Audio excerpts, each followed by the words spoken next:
నమస్కారం, నేను మీ కిరణ్ రాయల్. ఏదో వైసీపీ సోషల్ మీడియా వాళ్ళు ఆ పేటీఎం డాగులు పాపం బాగా తెగ కష్టపడుతున్నారని నా కోసం నన్ను దుష్ప్రచారం చేయడానికి. పారిపోయినాడు కిరణ్ పరారిలో ఉన్నాడు. నేను ఎక్కడ పారిపోలేదురా బాబు, పరారిలో లేను. నాకు పనులు ఉంటాయి కదా, పనులు చూసుకోవాలి కదా.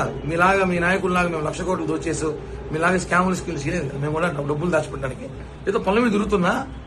ఒకటి గుర్తుపెట్టుకోండి, ఇప్పుడు ఏదైతే ఆడియోలని అవని ఇవన్నీ చెప్పి మీరు పుకార్లు చేస్తున్నారో ఇవన్నీ కూడా ఆల్రెడీ న్యాయస్థానం సబ్మిట్ చేస్తా, అన్ని కోర్టుకి వెళ్ళిపోయినా ఇంకా అన్ని కోర్టులో తెచ్చుకుంటాం.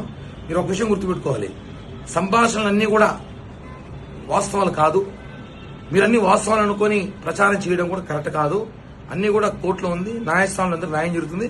అట్ అ టైం నా దగ్గర కొన్ని సంభాషణలు ఉన్నాయి, నేను అవన్నీ న్యాయస్థానం వినిపిస్తా. ఇలా సోషల్ మీడియాలో పెట్టే చిల్లరగడగా నేను న్యాయస్థానం ముందు ఆల్రెడీ సబ్మిట్ చేస్తాను. అదే ఎవిడెన్స్ అన్ని కూడా అన్ని వెయిట్ అండ్ సీ ఏం జరుగుతుందో చూడాలి. మీరు అవసరం ఉంది కదా, పాపం పేటీఎం డాగ్గాలకి ఇంకేమైనా ఉంటే పెట్టండి, రాడియోలో త్వరగా పెడితే అవి కూడా వేస్తా. అక్కడ లేట్ చేయొద్దండి, వెయిట్ చేస్తున్నా.